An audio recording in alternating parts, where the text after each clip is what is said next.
ये टॉपिक है। देखिए आपको मैं एक बेसिक आइडिया दे देता हूँ। आपने 10th में चूंकि रेजिस्टर्स के सर्किट्स पढ़े होंगे तो आपको उसमें करंट का डिवीजन और वोल्टेज वगैरह समझ में आता था, तो इसमें भी वैसे ही होता है।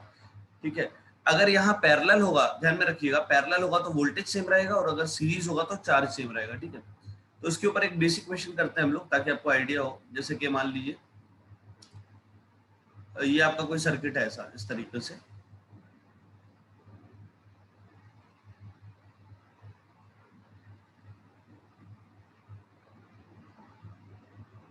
ठीक है, इस टाइप का एक अरेंजमेंट हमारे पास ऐसा,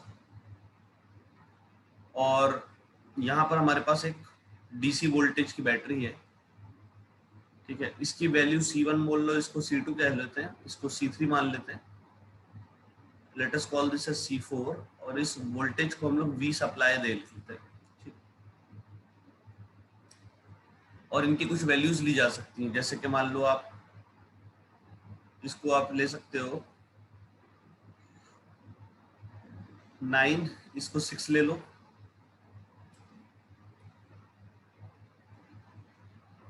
या ऐसे कर सकते हैं हम लोग इसको 6 लिया, इसको 3 ले लो, इसको 3 ले लेते हैं,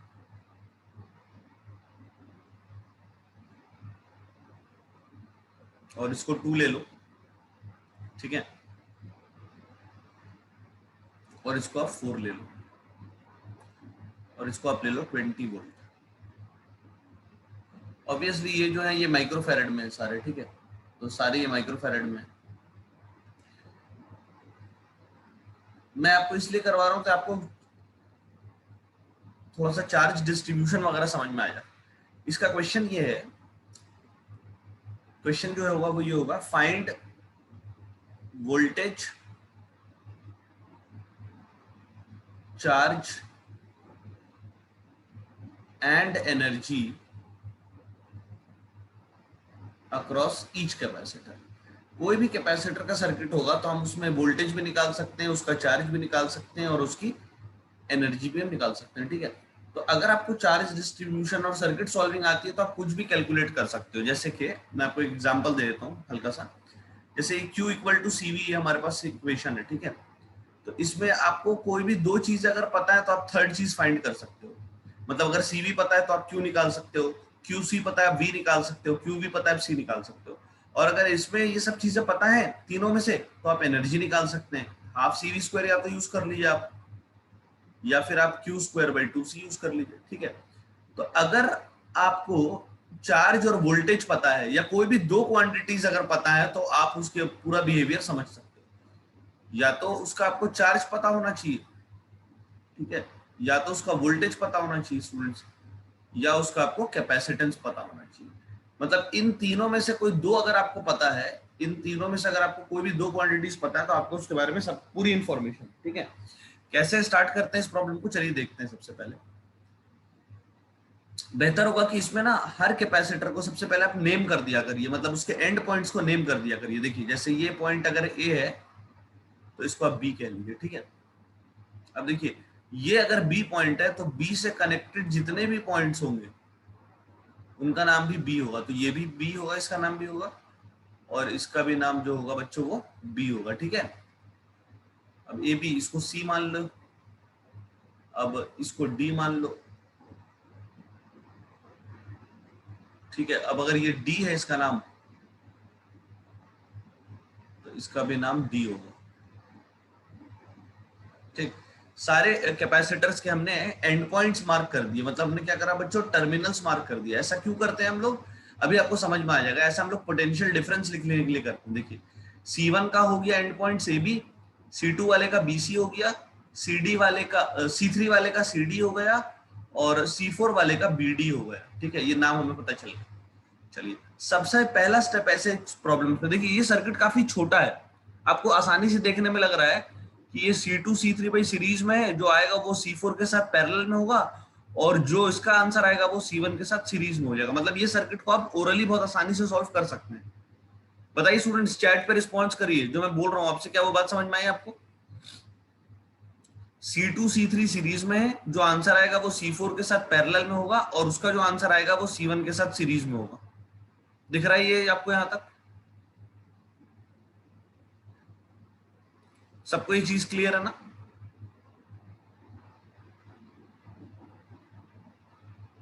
okay, very good.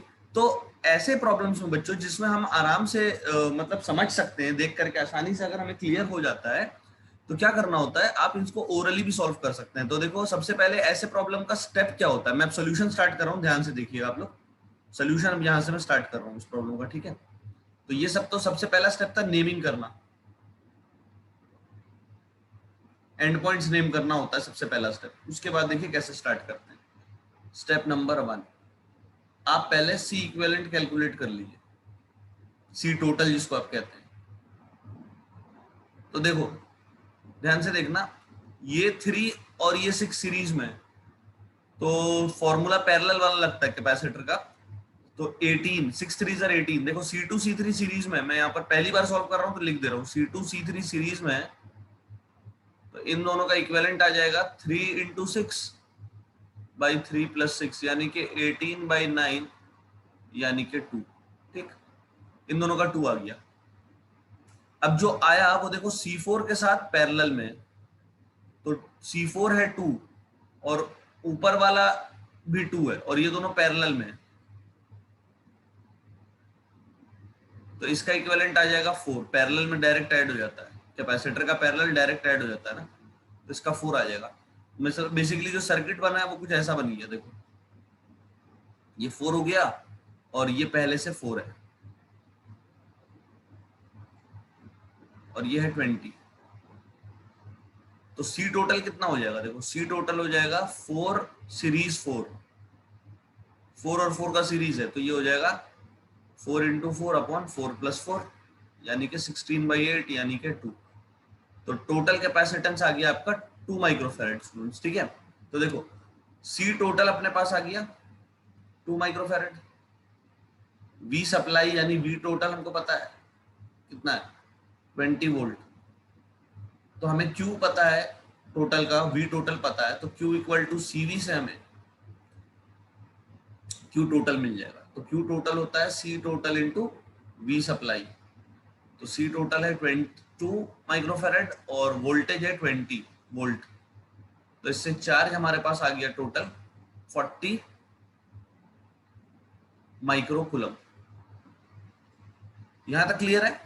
Total charge जो सर्किट में फ्लो करेगा, बताइए स्टूडेंट्स। मतलब यहां से जो चार्ज निकल रहा होगा और जो इधर जा रहा होगा वो 20 माइक्रोकूलम का होगा, सॉरी 40 माइक्रोकूलम का होगा। क्लियर ना सबको? ओके। तो अब आप देखो ये जो C4 ये जो है पहला वाला, इसका नाम क्या है, C1 है ना। तो चार्ज C1 पे कितना हो जाएगा, देखना ध्यान से। चार्ज ऑन C1 वो हो जाएगा 40 माइक्रोकूलम, दिख रहा है आपको, ठीक है। और C1 का कैपेसिटेंस कितना है, 4 microfarad. Therefore voltage of C1, C1 का वोल्टेज का नाम क्या था, AB।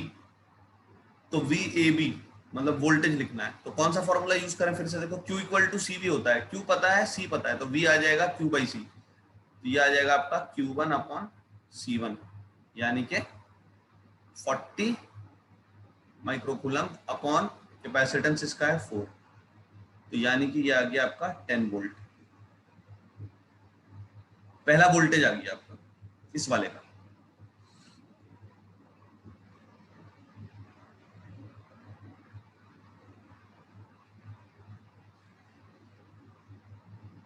ठीक है, ये आ गया 10 वोल्ट।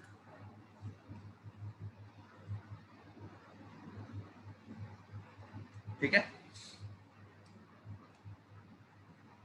तो ये आपका पहले कैपेसिटेंस का वोल्टेज आया, ठीक है, मतलब इसका वोल्टेज आ गया।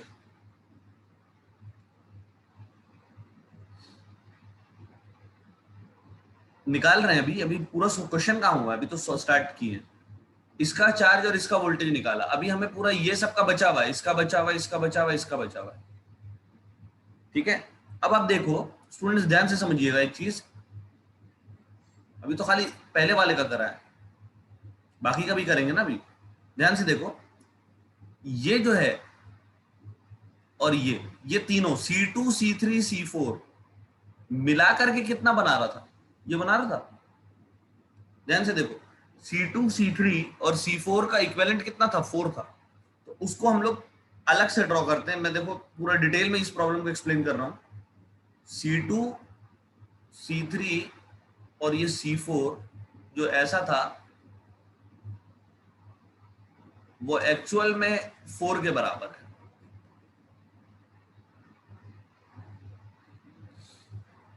और ये क्या था, ये था 2, शायद कितना था ऊपर, 362, 36 और 2, 362 माइक्रोफैरड माइक्रोफैरड। ठीक है, अब देखो ये जो है चार्ज, इसमें कितना चार्ज एंटर हो रहा था, क्यू टोटल,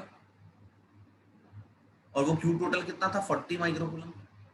इसका मतलब इसमें भी कितना एंटर हो रहा है, क्यू टोटल यानी 40 माइक्रोकूलम। और इसका सी कितना है, सी है 4।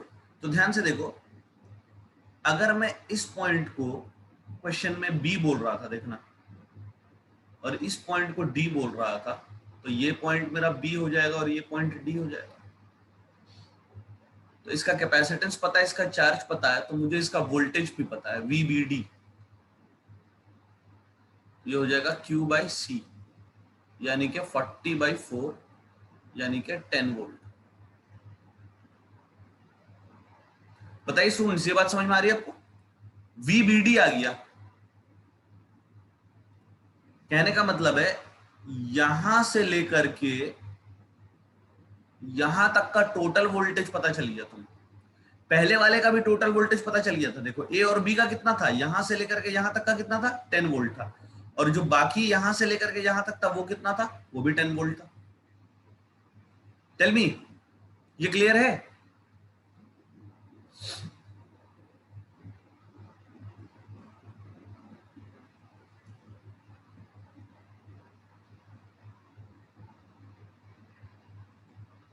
ठीक है, अब ध्यान से सुनना, लेकिन तुम्हें इसका इंडिविजुअल चाहिए, इसका इंडिविजुअल चाहिए, इसका इंडिविजुअल चाहिए, तो ये कॉम्बिनेशन का मिल गया 10 वोल्ट। अब ध्यान से सुनो, जो आपने 10 वोल्ट निकाला है वो बी और डी के बीच में, मतलब ये पॉइंट बी है और ये पॉइंट डी है, और इसके बीच का वोल्टेज तुमने कितना निकाल लिया, 10 वोल्ट निकाल लिया। अब ध्यान से सुनना, नीचे वाला जो कैपेसिटर है इसका नाम है C4। तो C4 का तुमको कैपेसिटेंस पता चल चुका है और इसका तुमको वोल्टेज भी पता चल चुका है 10 वोल्ट। देखना, C4 है 2 माइक्रोफेरेड और वोल्टेज अक्रॉस C4 है,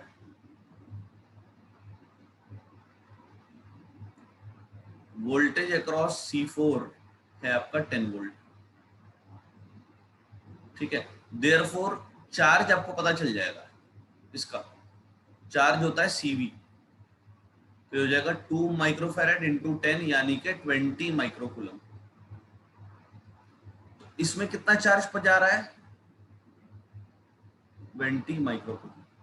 ठीक, अब ध्यान से देखो, ओवरऑल कितना घुस रहा था यहाँ पर ओवरऑल चार्ज कितना एंटर हो रहा था, 40, और नीचे कितना चला गया, नीचे चला गया 20, तो बचा कितना, ऊपर कितना जाएगा, ऊपर कितना चार्ज जाएगा बताओ,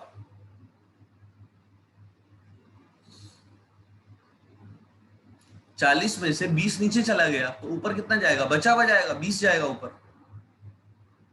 तो यहां आ गया आपका 20 माइक्रोकूलम, ऊपर भी आ गया आपका 20 माइक्रोकूलम। ठीक है, मतलब इसमें भी 20 जा रहा है और इसमें भी 20 जा रहा है। बस हो गया। अब सर्किट देखो, C2 आपको पता है 3 माइक्रोफेरेड है और चार्ज उसका पता है आपको 20 माइक्रोकूलम, तो वोल्टेज निकाल सकते हो। वोल्टेज अक्रॉस C2 वो कितना हो जाएगा, Q बाई C2, यानी कि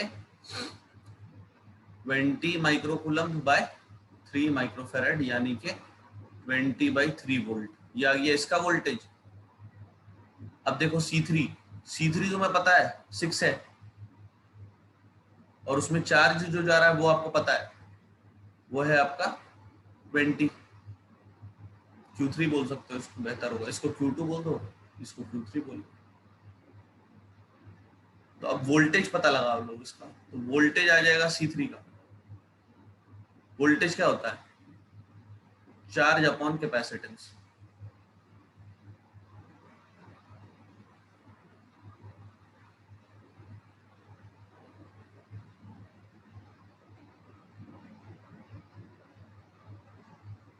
तो ये होगा आपका 20/6 यानी कि 10/3 वोल्ट। इसका आ जाएगा 10/3 वोल्ट, ठीक है।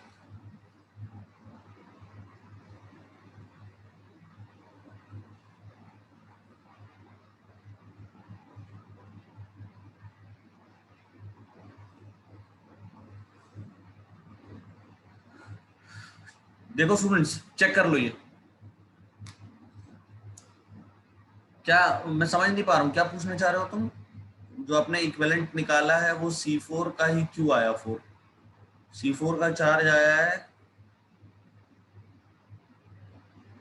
क्या पूछना चाह रहे हो, समझ नहीं पाया मैं। इक्विवेलेंट टोटल सर्किट का निकाला है, 4 4 कहाँ पर आया, हाँ ये इस वाले का आया है, ये इतने हिस्से का, ये इतने हिस्से का, ये जो अलग से हिस्सा बना हुआ है ये इसका आया है 4, जिसको मैं डॉटेड बना रहा हूँ रेड से, ये इसका 4 आया है यहाँ पर।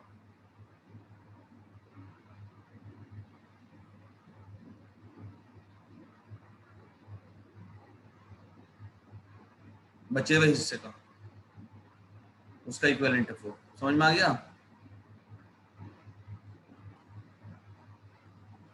C4 कहाँ निकाला भाई, ये तो ये C4 कहाँ निकाला, ये C4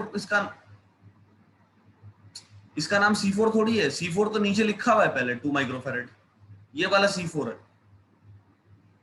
इसका नाम C4 है, नेमिंग करी है अपने हिसाब से,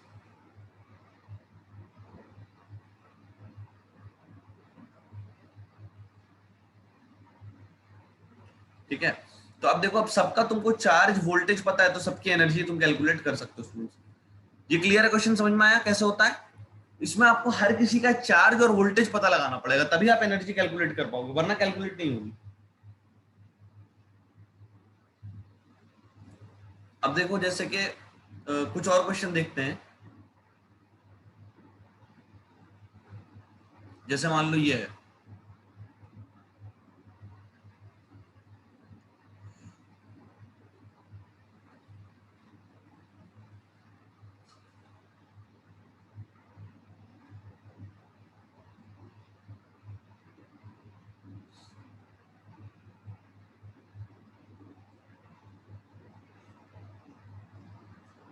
ठीक है। अब मान लेते हैं कि इसकी वैल्यू है, वैल्यू फिट कर लेते हैं, ये 4 है, ये 4 है, ये 6 है, 3 है, ये 6 है, और ये है 8 वोल्ट, ठीक। इसको C1 कह लो, इसको C2 कह लो, C3, C4, C5, सब माइक्रोफेरेड में, ठीक है। कैपेसिटर्स माइक्रोफेरेड में, सबका चार्ज और वोल्टेज कैलकुलेट करना है। तो अब देख लो, मैं डायरेक्ट कैलकुलेट कर रहा हूँ, C1 C2 पैरेलल में आपको दिख रहा है, ठीक है। तो C1 C2 का जो इक्विवेलेंट होगा वो हो जाएगा 4 और 4 8 माइक्रोफेरेड, ठीक है।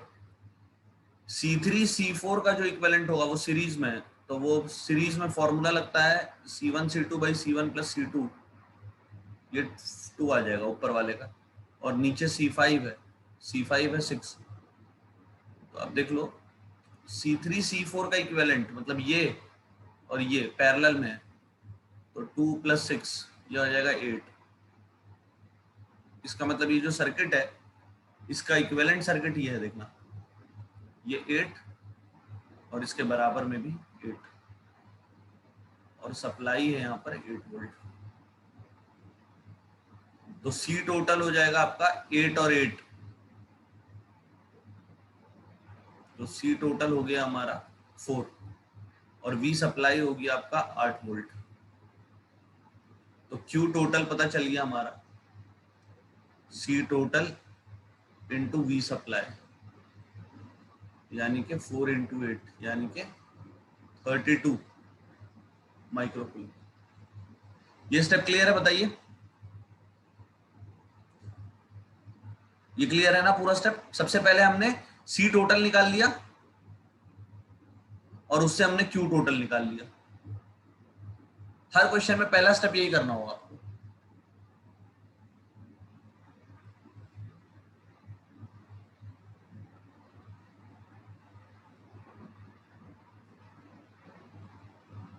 ठीक, सी टोटल और क्यू टोटल निकालना होता है सबसे पहले। उसके बाद देखो क्या करेंगे, चार्ज पता चल गया 32 है, तो देखो बैटरी में से 32 निकला, यहां आया। अब यहां आने के बाद कुछ ऊपर जाएगा कुछ नीचे जाएगा, लेकिन चूंकि दोनों बराबर हैं, दोनों पैरेलल में वैल्यूज बराबर हैं, तो चार्ज हमें पता है जब बराबर बराबर होते हैं तो आधा आधा बढ़ जाता है। तो 32 में से ऊपर 16 चला जाएगा और नीचे भी 16 चला जाएगा, क्योंकि हाफ हाफ सिमेट्रिकल बटेगा, क्योंकि वैल्यू सेम है। फिर यहाँ पर 32 पहुंचेगा। अब 32 में से कुछ ऊपर जाएगा, हमें नहीं पता ऊपर कितना जाना है, 6 और 3 ऊपर है, तो ऊपर ऊपर। अब इसके लिए यहाँ पर आपको सॉल्व करना पड़ेगा, इस पोर्शन को आपको सॉल्व करना पड़ेगा ध्यान से।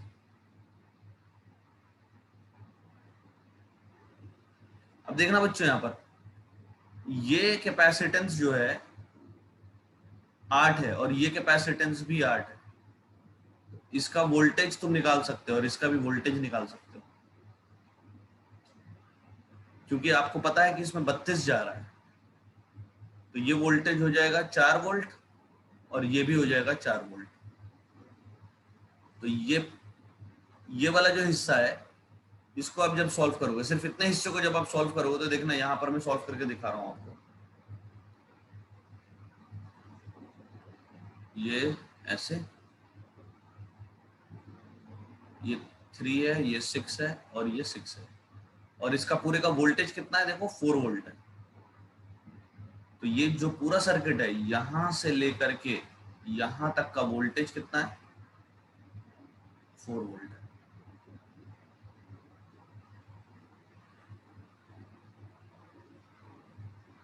ये पूरा वोल्टेज 4 है।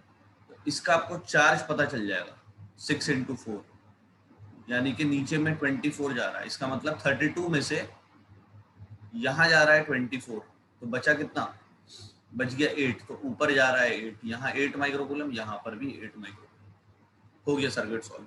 सब में चार्ज आ गया, सबका वोल्टेज आ जाएगा। बताइए स्टूडेंट्स, क्लियर कैसे हो रहा है ये क्वेश्चन?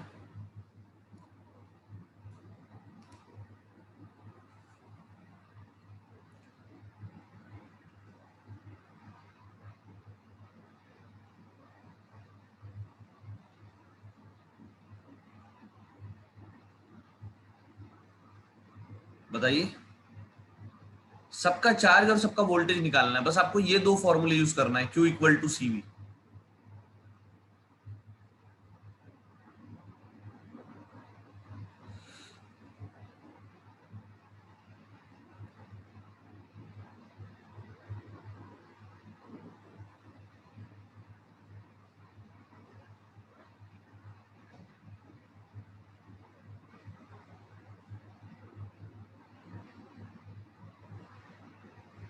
ठीक है,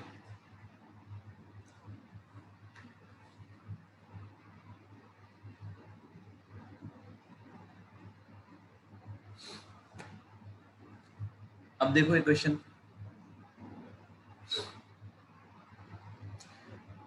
अच्छा, ये वाला दिक्कत आ रही है। देखो ये वाला जो पोर्शन है, मैं इसको सॉल्व करके दिखा देता हूँ। इस पोर्शन को मैं सॉल्व करके दिखा देता हूँ। इसमें दिक्कत आई है, देख लो ध्यान से। 6 3 और नीचे है 6। अच्छा देखो, यहाँ 6 है, यहाँ 3 है, नीचे 6 है। ठीक, इसमें जा कितना रहा था अंदर, 32 जा रहा था, ठीक है। और वोल्टेज पूरे का कितना है, 4 है।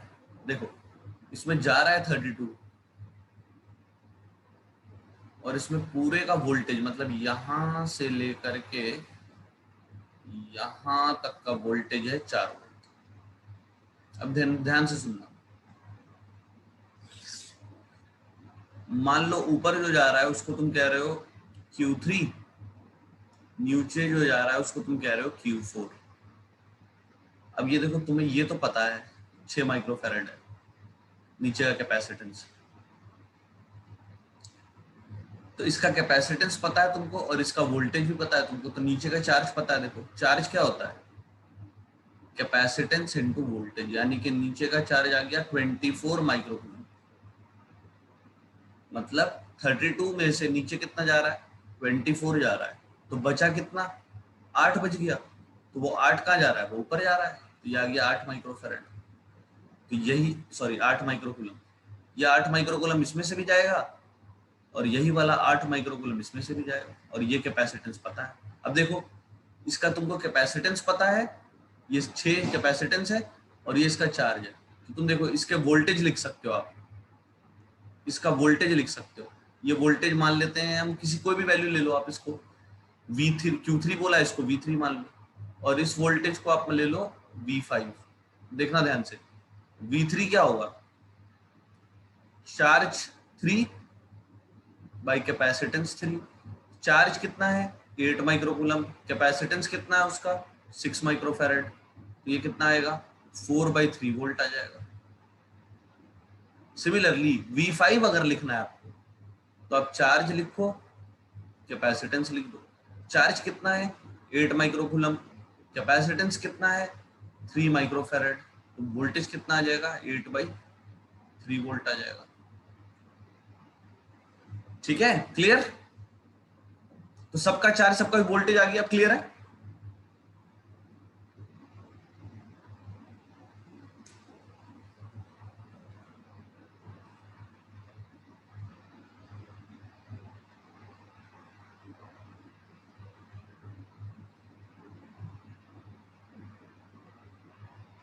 ठीक है, ऐसे सर्किट्स खूब सारे प्रैक्टिस करिएगा, बहुत इंपॉर्टेंट है इस टाइप के क्वेश्चंस जिसमें आपको एनर्जी और ये निकलवाता है। ठीक है, अब देखो चलो एक छोटा सा सवाल देखते हैं।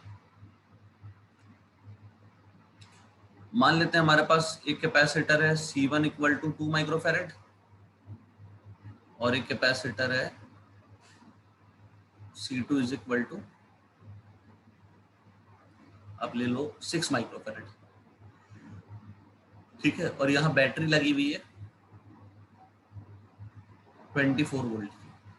आपसे क्वेश्चन कह रहा है find the energy in C1 and C2। C1 और C2 की एनर्जी बताइए, एक पार्ट तो ये है और दूसरा पार्ट है total energy stored in the system. System की टोटल एनर्जी आप बताइए। ठीक है, तो देखो पहले पार्ट में क्या पूछ रहा है आपसे, इंडिविजुअल एनर्जी पूछ रहा है C1 C2 की। तो ध्यान से देखो, एनर्जी इन C1 अगर हमको चाहिए तो एनर्जी का फॉर्मूला होता है हाफ CV²। अब देखो ये 24 वोल्ट जो है दोनों पैरेलल में है। ठीक है, C1 C2 दोनों पैरेलल में, वोल्टेज कितना है 24 वोल्ट। इसका मतलब इसका भी वोल्टेज 24 वोल्ट है, इसका भी वोल्टेज 24 वोल्ट है, तो दोनों में 24 वोल्ट जा रहा है। तो आप इसको लिख सकते हो half into C1, right, into voltage है 24 का होल स्क्वायर, तो ये आ जाएगा 1 माइक्रोफैरेड इंटू 24 का होल स्क्वायर, 24 इंटू 24,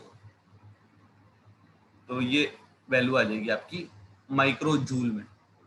ठीक, फिर आप एनर्जी निकालना C2 का, तो C2 की एनर्जी निकालोगे तो तुम लिखोगे हाफ CV²।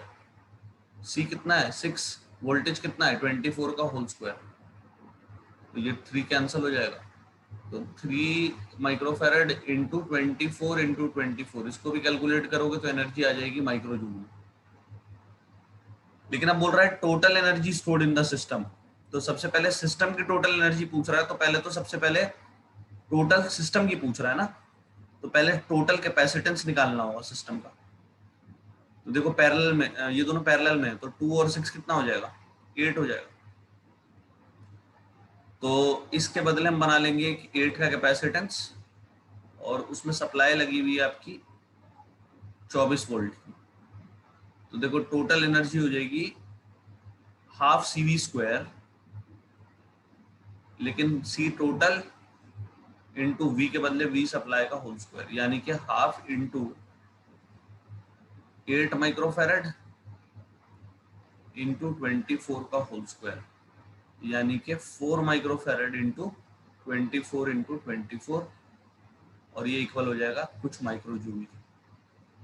ठीक है, तो इंडिविजुअल को अगर आप ऐड भी करोगे तो भी यही निकल के आएगा। देखो जो दोनों की इंडिविजुअली निकाली है, इस वैल्यू को और इस वैल्यू को ऐड करोगे आप, ये वाली वैल्यू को और ये वाली वैल्यू को ऐड करोगे, तो आपको अल्टीमेटली यही वाली वैल्यू मिलेगी, क्योंकि जो दोनों में इंडिविजुअली स्टोर होगी टोटल में वही तो ऐड होगी ना। टोटल एनर्जी क्या होगी, ऊपर वाले की एनर्जी प्लस नीचे वाले की एनर्जी, C1 की एनर्जी प्लस C2 की एनर्जी। उसको आप इंडिविजुअली भी कैलकुलेट करके लिख सकते हो, या सिस्टम का एक साथ भी कैलकुलेट करके लिख सकते हो। क्लियर? बहुत छोटा क्वेश्चन था, सिर्फ एनर्जी कैलकुलेशन के ऊपर।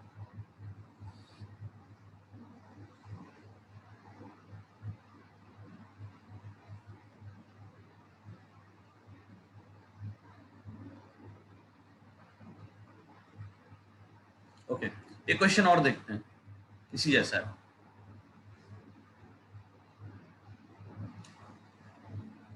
मान लो दो कैपेसिटर्स ऐसे रखे हुए सीरीज में हमारे पास,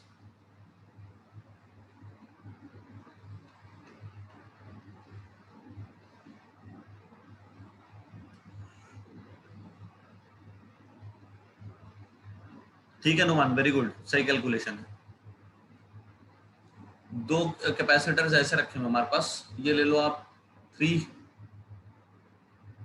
और इसको ले लो आप 6, और ये हो गया 4 वोल्ट।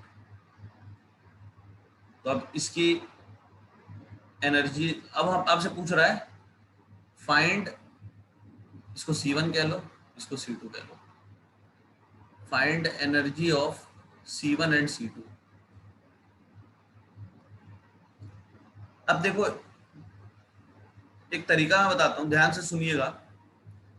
अब जैसे पहले की एनर्जी निकालना है तो बच्चा क्या करेगा, half C1 into we square कर देगा। तो हाफ इंटू C1, C1 कितना दिया हुआ है 3 माइक्रोफेरेड, और वोल्टेज कितना दिया हुआ है 4 का होल स्क्वायर। ये गलत है, सुनिएगा ध्यान से बच्चों। ये जो हमने अभी आपको बताया कि अगर ऐसे लिख रहे हो आप एनर्जी इस वाले की, तो इसका कैपेसिटेंस आपने लिख दिया, इसका आपने वोल्टेज लिख दिया। तो भाई बात यह है कि ये 4 वोल्ट इसका वोल्टेज थोड़ी है, ये 4 वोल्ट तो यहां से लेकर के यहां तक का वोल्टेज है, मतलब इसका और इसका दोनों का वोल्टेज है ये 4 वोल्ट। तो ये मेथड अगर आप यहाँ पर 4 लगा करके सॉल्व कर दोगे तो ये गलत हो जाएगा, ये गलत फॉर्मूला है, कॉन्सेप्ट भी गलत है। अब क्या करना पड़ेगा फिर इसके लिए, सबसे पहले इसके लिए आपको इसका वोल्टेज चाहिए, ये इसका वोल्टेज है V1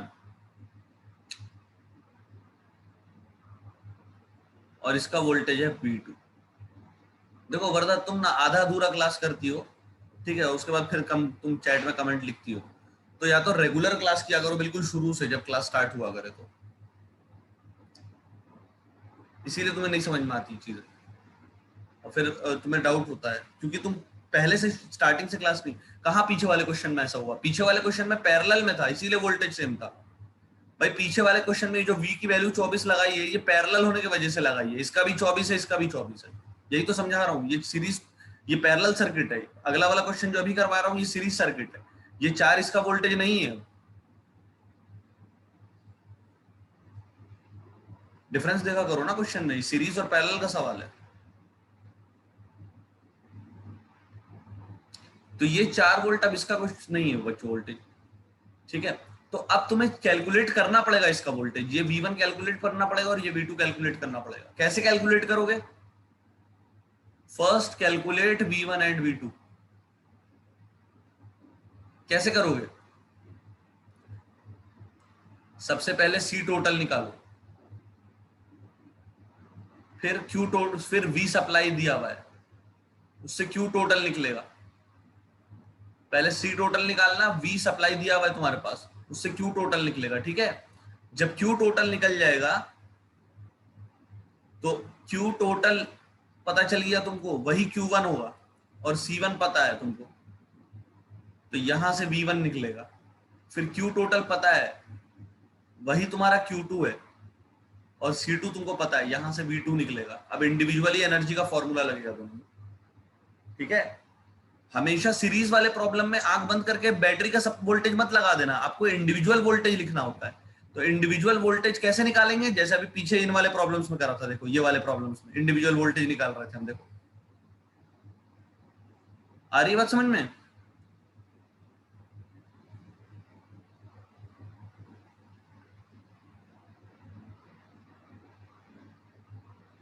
ठीक है, तो ये इंडिविजुअल वोल्टेजेस कैलकुलेट करना पड़ते हैं सीरीज प्रॉब्लम में।